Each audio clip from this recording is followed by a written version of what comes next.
Welcome back. Let us solve the remaining problems.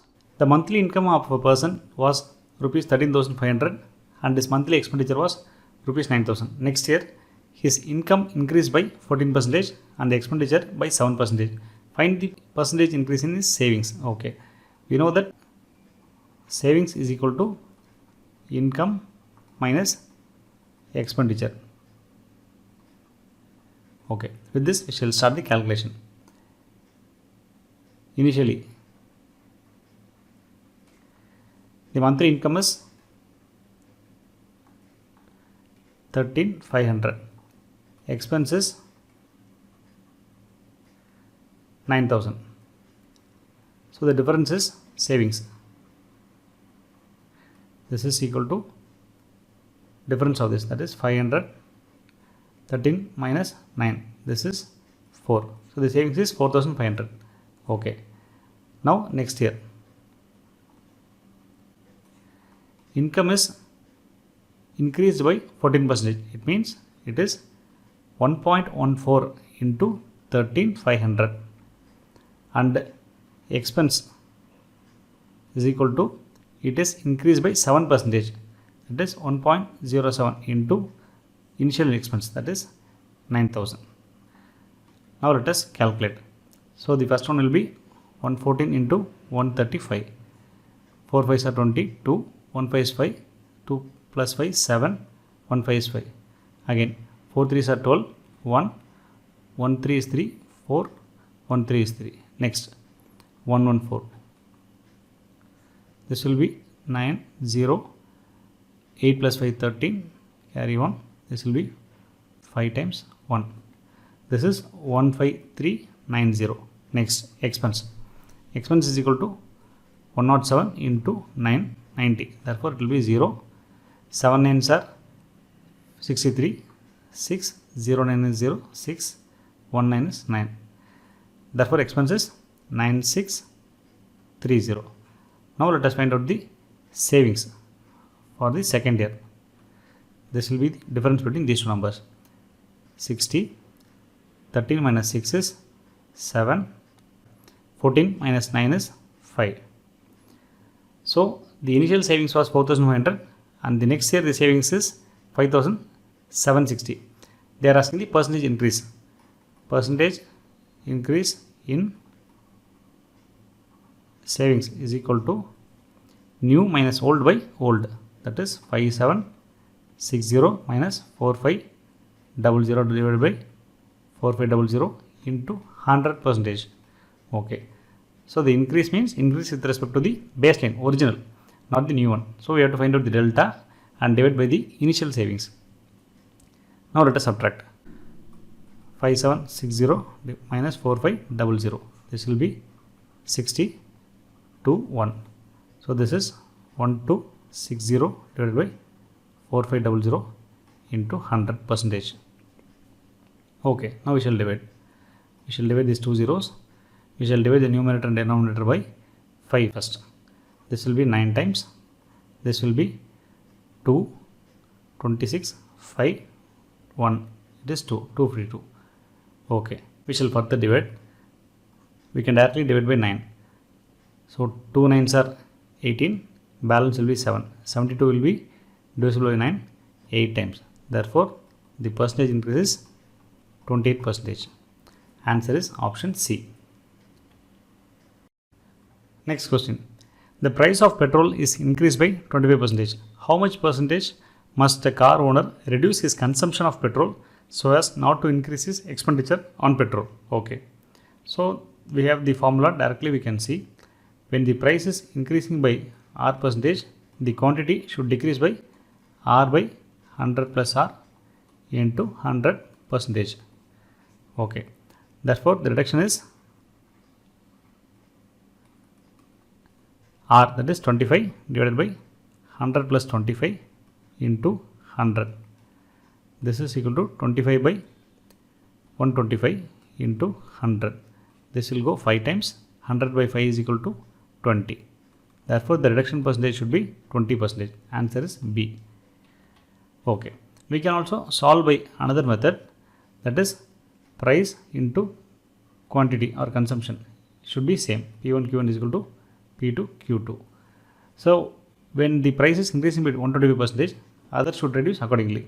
Therefore, if P2 is equal to 1.25 P1, then Q2 will be equal to 1 by 1.25 Q1. Therefore, the percentage reduction is Q2 minus Q1 divided by initial value Q1 into 100. This is equal to 1 by 1.25 minus 1 divided by 1 into 100.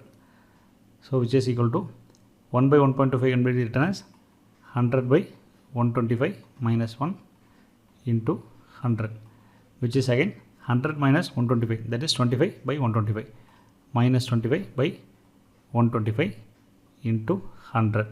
This will be 1 by 5, which will again be 20. So the answer is minus 20%. It means 20% reduction. The answer is B.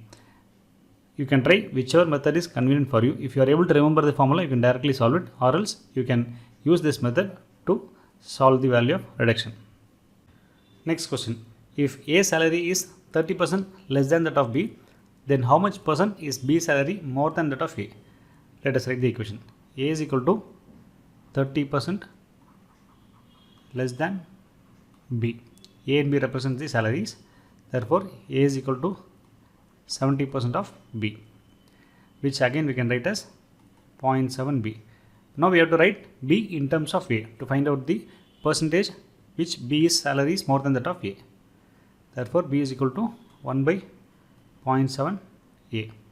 So we have to write this 1 by 0.7 in terms of percentage so that we can find out the increase or decrease with respect to percentage. Okay. Now we can write 1 by 0.7 into 100 percentage. This is equal to 1000 by 7 percentage. We shall write this. We shall divide 1000 by 7.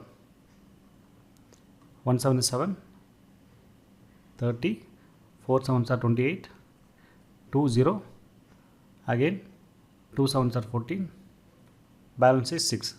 So 1000 by 7 percentage is equal to 142, 6 by 7 percentage. This can be written as 100 plus 42, 6 by 7 percentage.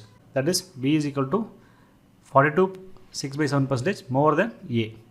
Therefore, the answer is A, 42, 6 by 7 percentage. Next question. Salesperson A's compensation for any week is rupees 360 plus 6% of the portion of total sales above rupees 1000 for that week. Salesperson B's compensation for any week is 8% of the total sales for that week. For what amount of total weekly sales would both salespersons earn the same compensation? Okay. Now let us write both compensations. First one is A's compensation. Okay. Let this be A is equal to 360 plus 6% of total sales above 1000. It means sales minus 1000. So total sales above 1000 means the remaining value, that is sales minus 1000 into 6%. Let us write this again. Therefore, A is equal to 360 plus 6 by 100 into, let us write sales as S minus 1000. Okay. Next, B's compensation.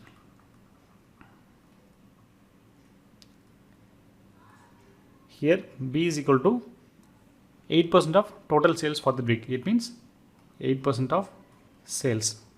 This is nothing but 8 by 100 S. Okay. Now they are asking for what amount of total weekly sales would both salesperson earn the same compensation. It means A is equal to B. A is equal to B. Therefore, we shall write the equation 360 plus 6 by 100 into S minus 1000 is equal to 8 by 100 S. Now let us multiply throughout by 100. 36,000 plus 6S minus 6000 is equal to 8S. Now we shall rewrite the equation. 36,000 minus 6,000 is 30,000 is equal to 8S minus 6S, that is 2S. Therefore, S will be equal to half of this, that is 15,000. The answer is B, 15,000. Next question. Peter got 30% of the maximum marks in an examination and failed by 10 marks. However, Paul, who took the same examination, got 40% of the total marks and got 15 marks more than the passing marks. What were the passing marks in the examination? Okay, let the maximum marks be M and passing marks be P. Okay, now let us write the condition for Peter. He got 30% of the maximum marks, that is 30% of the maximum marks M, which is equal to, he failed by 10 marks. It means he has scored 10 marks less than the passing marks, P minus 10. Okay, this is the condition for Peter, that is 30 by 100 M is equal to P minus 10.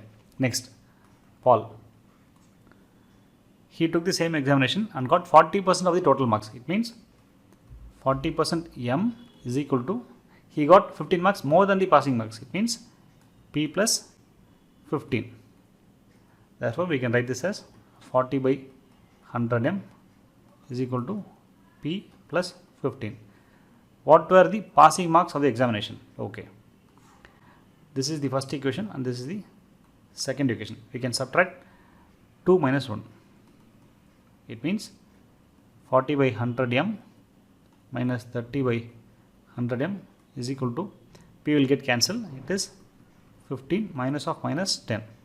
This will be 10 by 100 M is equal to 15 plus 10, 25.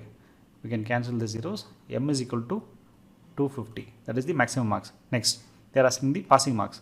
We shall use any one of the equation. We shall use the first equation. 30 by 100 M is 250 is equal to P minus 10. We can cancel this. Again another 0. 3 into 25 is 75 is equal to P minus 10. Therefore, passing mark is equal to 85. So, the answer is A, 85. Okay, we shall finish the remaining problems in next lecture. Thank you.